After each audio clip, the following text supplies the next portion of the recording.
campo missionário. Nós vamos abrir em Gênesis capítulo 11. Gênesis capítulo 11, quando fala lá da Torre de Babel. Gênesis capítulo 11, lá na Torre de Babel. Se você está com a Bíblia aí, então, os versos 1 a 9, diz assim: Ora, em toda a terra havia uma linguagem e uma só maneira de falar. Sucedeu que, partindo eles do Oriente, deram com uma planície na terra de Sinar, e habitaram ali. E disseram uns aos outros: Vinde, façamos tijolos, e queimemo-los bem. Os tijolos serviram-lhes de pedra, e o betume de argamassa. Disseram: Vinde, edifiquemos para nós uma cidade, e uma torre cuja tope chegue até aos céus, e tornemos célebre o nosso nome, para que não sejamos espalhados por toda a terra. Então desceu o Senhor para ver a cidade e a torre que os filhos dos homens edificavam. E o Senhor disse: Eis que o povo é um, todos têm a mesma linguagem. Isto é apenas o começo, agora não haverá restrição para tudo o que intentam fazer. Vinde, desçamos e confundamos ali a sua linguagem, para que não entendam a linguagem do outro. Destarte o Senhor os dispersou dali pela superfície da terra, e cessaram de edificar a cidade. Chamou-se-lhe por isso o nome de Babel, porque confundiu o Senhor a linguagem de toda a terra, e dali o Senhor os dispersou por toda a superfície da terra. Amém. Amém. Babel não é a origem das línguas, das nações, dos idiomas, da terra, das culturas e das nacionalidades. Não é isso que Babel está nos ensinando. Babel nos ensina sobre essa primeira cidade, essa primeira grande cidade, que tem ali um projeto muito interessante. E nós vamos tentar entender, à luz desse texto, qual é a nossa identidade missionária. Porque missão, obviamente, tem a ver com fazer. Sair da onde você está e ir atrás do perdido. Mas antes de você fazer, você tem que ser. Você precisa entender a sua identidade. E esse texto nos ajuda a entender justamente isso, se você quer ser realmente esse missionário na cidade. E Babel, como eu falei, não é a origem das línguas.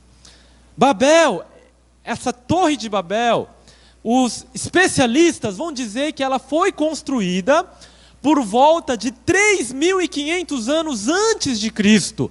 E a indicação disso é essa tecnologia nova que eles usam aqui, que é de tijolos queimados no versículo 3 e de betume usado como argamassa. Por quê? Antes desse período da história, na arqueologia, o que você percebe? Que as grandes construções eram feitas de pedras muito grandes. Então você colocava lá, cortava aquelas pedras gigantescas, transportava, tinha que colocar uma em cima da outra, e para fazer esse trabalho, para você construir algo grandioso, demorava, em média, 100 anos, tá bom? Então, 100 anos era o tempo, por exemplo, que uma das pirâmides ali no Egito demorou para ser construída. E 3.500 anos antes de Cristo, já existiam os japoneses, os chineses, já existiam aqui as Américas, os povos americanos, já existia tudo isso. Então, arqueologicamente, pela história, não dá para dizer que aqui é o momento. E mais importante, que está no próprio texto, é aqui o original que aparece aqui no versículo 1. Em todavia havia apenas uma só, o quê?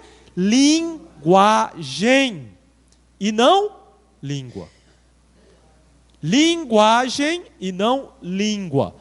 É uma outra palavra hebraica que no Antigo Testamento nunca é usada para se referir a um idioma. Porque essa palavra aparece no capítulo 10. Olha só, volta lá comigo no capítulo 10, por favor. Versículo 31. Versículo 31, o que está escrito aí? Vamos ler juntos? Bem forte. Estes são os filhos de Sem, segundo as suas famílias, segundo as suas línguas, em suas terras, em suas nações. Olha só, aqui no capítulo 10 aparece língua como idioma, no capítulo 11 não. E olha só a ordem da Bíblia. O capítulo 10 é uma lista que aparece aqui, por exemplo, Tarsis. Alguém já ouviu falar de Tarsis? Onde que fica Tarsis? É Espanha. Você vai ver aqui no versículo 6, Cush Mizraim. Onde que fica Cush e Mizraim? É o Egito e a Etiópia. Então, aqui no capítulo 10, já existiam as nações, cada uma, diz aqui no versículo 31, de acordo com a sua língua, de acordo com as suas famílias e as suas nações. Sabe como que aparece língua? É um processo natural. Quantas línguas você acha que temos aqui no Brasil? Hein? Não dos coreanos, dos libaneses que vieram como imigrantes, mas línguas que surgiram aqui no solo brasileiro. Tem alguma estimativa? Chuta aí alguém. Quem é o corajoso que vai chutar aqui? Quantas? 200. Excelente, 200. Existe no Brasil 200 línguas indígenas, tá? E no mundo? Mais de 13 mil línguas. Como que surgiram todas essas línguas? Aqui no capítulo 10 de Gênesis, só tem 70 nações. Mas da onde que vieram tantas línguas? E aqui no Brasil temos 200. Todo antropólogo sabe essa resposta. Se você pega um povo e deixa ele isolado um do outro e passa, por exemplo, 100, 200, 300 anos, você vai ver uma língua completamente diferente de um povo que era o mesmo povo, mas foi morar num lugar distante, num lugar separado, num lugar longínquo, e aí você vai ver isso surgindo. Por quê? Porque a língua é algo maravilhoso. Porque a língua, sabe o que é, irmãos? É diversidade, como Deus é diverso. Deus, ele é tão grandioso, tão diverso, que ele é 3 em 1. E a natureza triuna de Deus faz com que nós, seres humanos, sejamos criativos, diversos, e daí que surgem tantas línguas, como um processo natural. E olha só como é complicado você dizer que Deus amaldiçoou a Torre de Babel, e como fruto dessa maldição, fruto do castigo de Deus, qual que foi o castigo? Surgiram as línguas. Você pode dizer que isso é um castigo, uma maldição? O surgimento da cultura brasileira, da cultura francesa, da cultura japonesa, isso é uma maldição? Isso é fruto de maldição? Isso é teologicamente incoerente. Não, nós estamos vendo aqui algo que não tem nada a ver com esse surgimento, a origem das línguas, não. Mas nós estamos vendo algo diferente aqui. E é isso que precisamos entender e que tem a ver com a cidade. Nós estamos vendo aqui a fundação de uma das primeiras cidades onde eles seriam um grande império. Por que você vive na cidade, irmão? Por que você não vive no meio do mato? Por que você não vive ali, né, aqui na Serra do Mar? Né? Não tem poluição, certo? Vista maravilhosa. Por que você não vive lá? Porque é impossível. Você não. Como é que você vai pegar o pão? Da onde você vai tirar a farinha, a água, né? é por conveniência, certo? Então, as cidades atraem as pessoas por uma conveniência. As cidades estão ali colocadas porque eles têm um projeto. As pessoas se unem numa cidade para algo. E normalmente, hoje, qual é o projeto? Por uma vida melhor, por segurança, por educação, né? Então, o que faz de uma cidade, de um município, uma boa cidade, um bom município? Se ela tem boa saúde, boa segurança, boa educação, né? É um lugar bonito, bem cuidado, não tem lixo na rua, e etc. Mas essa cidade aqui, a Torre de Babel, era uma cidade onde pessoas se juntaram também com um objetivo. E esse objetivo aparece aqui, era construir uma grande torre. Uma grande torre, e que essa torre iria chegar até o céu. Tá? Irmãos, provavelmente essa torre era uma zigurate. Né? Que trem é esse? Né? Zigurate. Zigurate é uma torre bem alta, que era muito comum ali na região da Pérsia, espalhado por todos os lugares.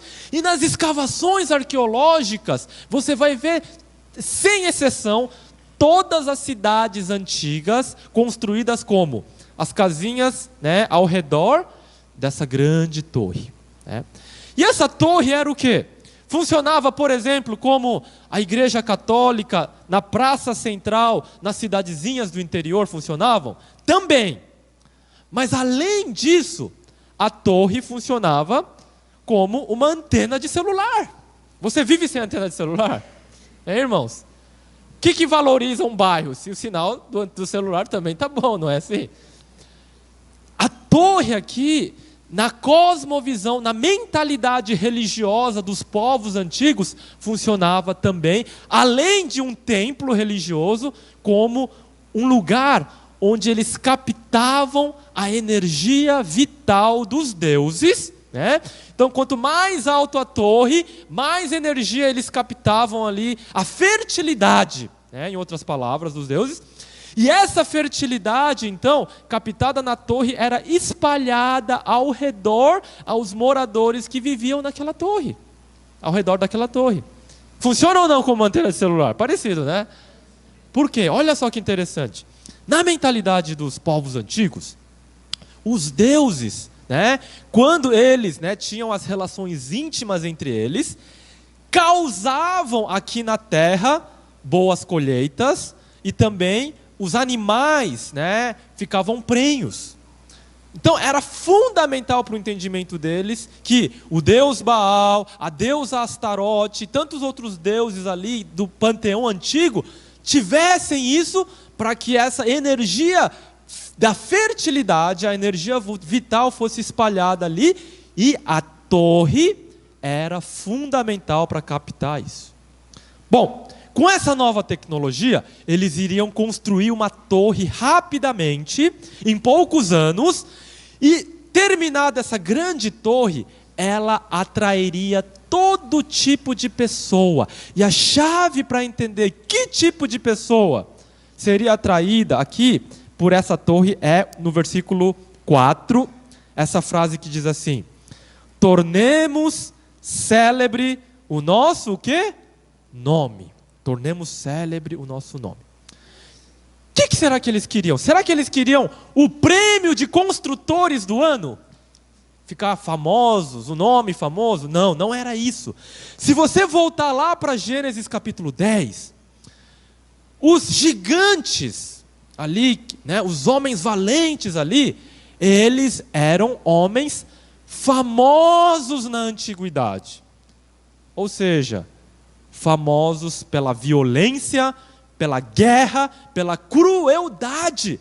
Sabe o que eles queriam então? Eles queriam então construir essa torre gigantesca, atrair homens poderosos, guerreiros violentos, e a partir dali sair numa campanha para conquistar as outras cidades, subjugá-las e escravizá-las.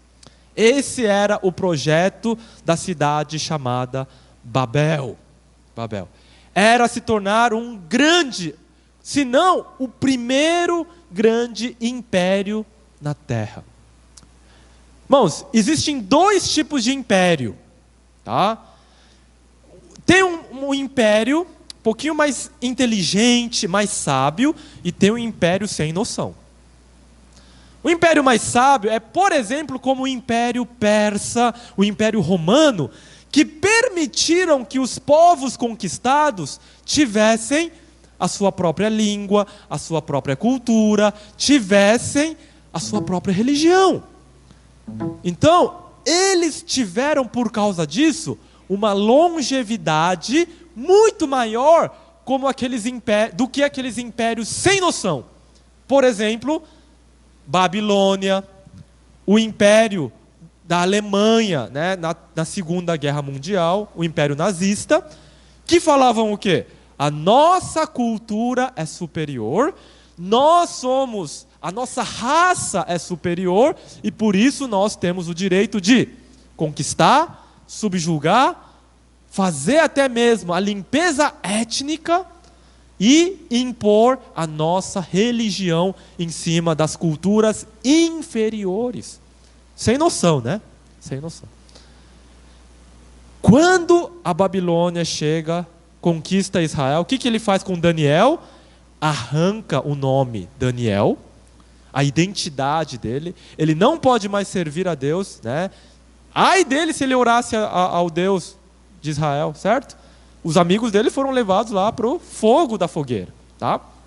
Então, ele ganha um novo nome. Na Segunda Guerra Mundial, não preciso nem citar, né?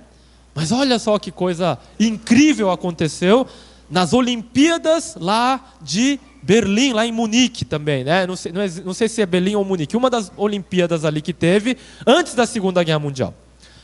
Eles, na propaganda do nazismo alemão, diziam: a raça branca ariana é superior em todos os sentidos. O que aconteceu?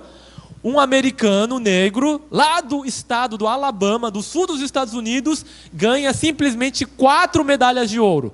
100 metros, 200 metros, 400 metros e aquele que é de revezamento.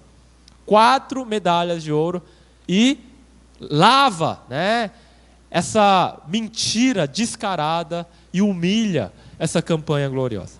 Mas sabe o que era mais triste, irmãos? Tudo bem que o Hitler não ia cumprimentar lá o Jesse Owens. Mas o triste é que nem sequer o presidente americano da época foi lá e cumprimentou, né, esse irmão nosso na fé, que ganhou essas 4 medalhas de ouro nessa época. Então o que Babel queria fazer? Aquela cidade iria se juntar com homens violentos para ser um império sem noção, conquistando todos aqueles povos que já existiam no capítulo 10 de Gênesis. As 70 nações, que já estão aqui listadas uma a uma.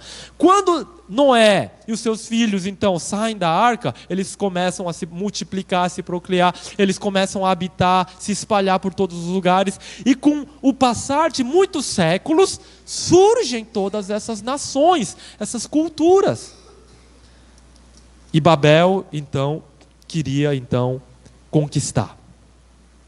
Segunda coisa que aparece aqui, versículo 4, outra finalidade: para que não sejamos espalhados por toda a terra. Isso é muito importante, sabe por quê? Porque esse é o aspecto missionário que eles se recusavam a cumprir. Lá em Gênesis capítulo 1, versículo 28, Deus falou assim para Adão: Adão, você vai então se multiplicar, você vai dominar, sujeitar a terra e encher a terra. E a mesma coisa, a mesma ordem, exatamente a mesma foi dada para Noé. Noé, multiplique-se, domine a terra e encha a terra, se espalhe, leve a minha glória, leve a minha adoração até os lugares onde não existe. E é isso que os filhos Sem e Jafé fizeram e deveriam fazer.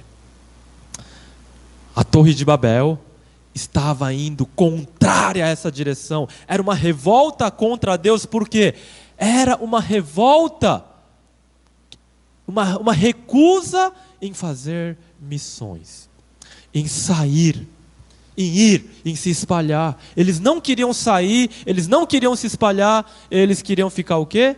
Juntinhos entre eles, dizendo: a nossa raça é melhor, a nossa cultura é melhor, a nossa religião é melhor, e nós vamos nos fortalecer aqui, e depois de ficarmos muito fortes, nós vamos conquistar, subjugar e fazer essa homogeneização, tornar tudo como nós. Tá? Essa era a grande campanha que essa cidade estava ali pronta para fazer. Algo terrível estava para acontecer, não é verdade?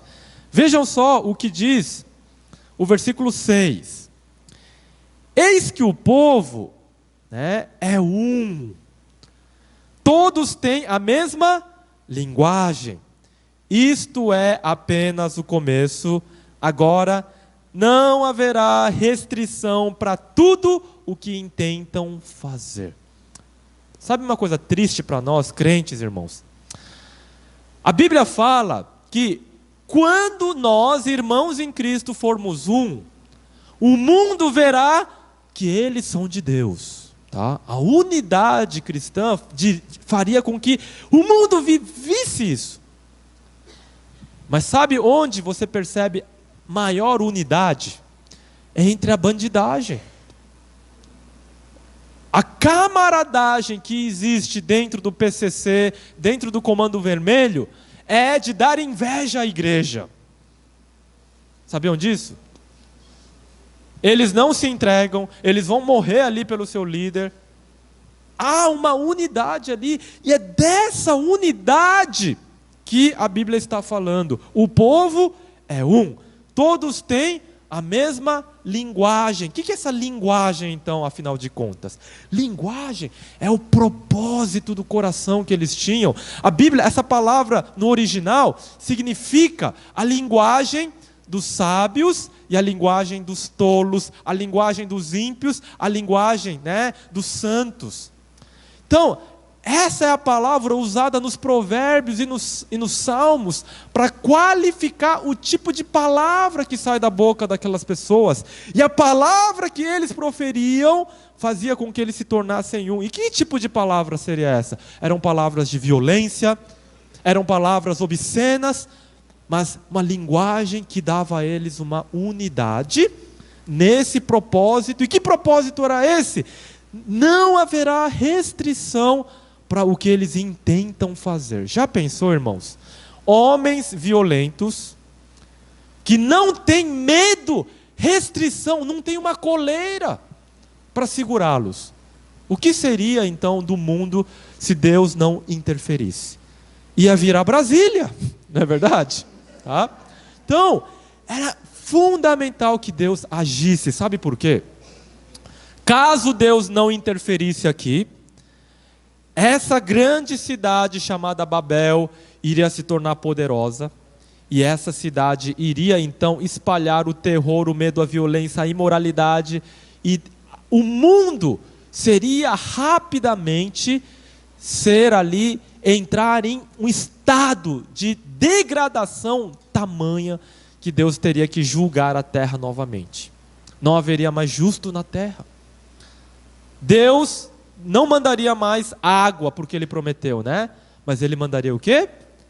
Fogo. E Deus rapidamente intervém, confunde a linguagem. Tá? Em nenhum momento Ele confundiu os idiomas, porque nós vimos outra palavra. Ele tirou deles essa unidade. Talvez povos diferentes, de diferentes nações vieram ali para se unir nesse projeto, e talvez essa linguagem se refira a, por exemplo, ao inglês de hoje, que todo mundo, do mundo inteiro fala, e ali numa grande multinacional, pessoas de várias nacionalidades, como é que ele vai se comunicar? É através do inglês, né? Se você vai, né, aqui recentemente parou o navio Logos. Qual que é a linguagem que eles usam ali dentro do navio Logos? É o inglês. Se você não fala inglês, não tem como ali, né? Como é que você vai falar, né? É para você limpar o deck, e aí tem que falar em inglês. E aí, você não entendeu? Aí vira uma confusão, né? Vai afundar o navio, certo? E da mesma maneira, talvez existisse uma língua em comum ali, que dava uma certa unidade, e Deus tirou aquilo deles. Mas o importante é que eles perderam essa unidade. Talvez ali uma facção falou assim, não, nós queremos o poder. A outra facção ali dentro falou, não. Quando a gente conquistar os povos ali, nós também vamos querer o poder. E talvez foi isso a divisão, mas o fato é que Deus os confundiu, Deus os dividiu ali dentro e os dispersou. Ele diminui a concentração dessa maldade, da pecaminosidade. Então não é maldição, é bênção. Deus interviu ali e vai os espalhar, aqui o versículo 9 vai dizer, por toda a superfície da terra. E essa frase, irmãos, ela é uma frase missionária na Bíblia. Deus fala, ide até os confins da terra. O conhecimento da glória do Senhor encherá a terra como as águas cobrem o mar. Deus, ao espalhar pela superfície da terra, aqui você vê aqui, peraí, isso aqui é uma frase missionária, não é maldição. Mas aqui é o ponto importante aqui. Gênesis 11, na verdade, é uma grande preparação para o que estava para acontecer em Gênesis capítulo 12. Tá? E o capítulo 12, todos nós já sabemos, é o grande chamado missionário do pai de uma nação que deveria ser a maior nação missionária de todas, Israel. E o que diz lá em Gênesis 12? Abram lá comigo. Isso tem a ver então com missão na cidade. Missão no meu campo missionário, que é a cidade. Gênesis 12, diz lá, ora, disse o Senhor a Abrão, sai da tua terra, da tua parentela, vamos todos juntos ler? Da casa de teu pai, e vai para a terra que te mostrarei. De ti farei uma grande nação, e te abençoarei, e te engrandecerei o nome, sê tu uma bênção. Abençoarei os que te abençoarem, e amaldiçoarei os que te amaldiçoarem. Em ti serão benditas todas as famílias. Olha só que interessante. Essa frase final, todas as famílias da terra seriam abençoadas. Que famílias são essas? As famílias que Deus acabou de espalhar. Para que eles não se concentrassem fazendo maldade, mas eles, ao estarem espalhados, o pecado, a maldade, a imoralidade deles estaria diluída, para que Abraão e os seus filhos fossem atrás deles como missionários.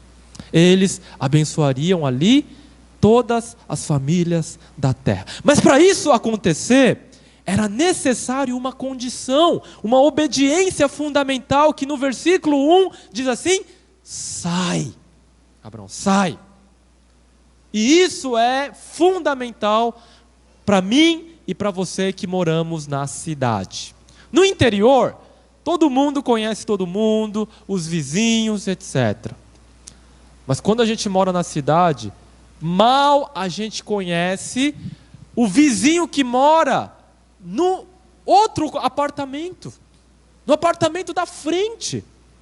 O que é isso, irmãos? Não está acontecendo o quê? Esse sair, esse ide que Jesus nos manda fazer, esse encher a terra que Deus falou lá em Gênesis capítulo 28 e no capítulo 9 para Noé, encher a terra. Por que que Babel era tão mal? Por quê? Porque eles não queriam ir, eles queriam ficar ali. E é isso que acontece com igrejas que estão morrendo. Graças a Deus pela vida dessa igreja, pela visão do pastor Éder Mandson, que tem uma visão para fora. Porque igrejas que fazem o seguinte, né? Não, irmãos, acampamento bom é acampamento para crente. Porque a gente fica entre nós, não chega aqueles caras, né, que jogam pesado no futebol, não ficam falando palavrão, né, tal, tal. Então é melhor ficar entre nós. Encontro de casal, para que chamar a gente de fora? Vamos ficar entre nós, somente entre nós, é mais gostoso, é mais íntimo, etc. Igrejas que pensam assim para dentro, morrem. É necessário sair.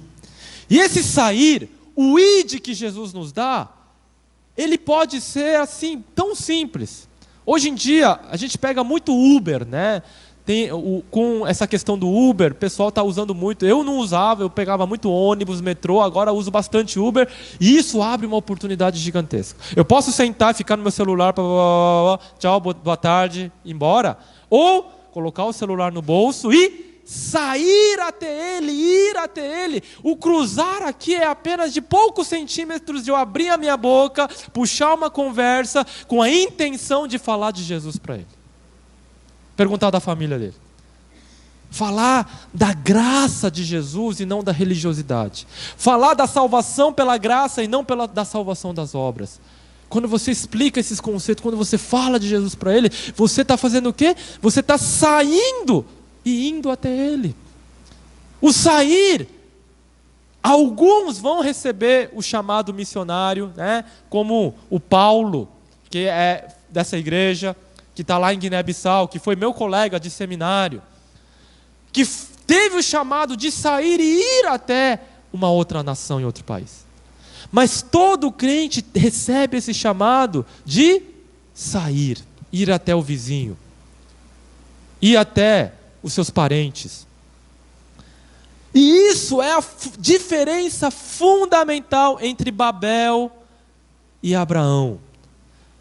Babel não queria ir e se espalhar.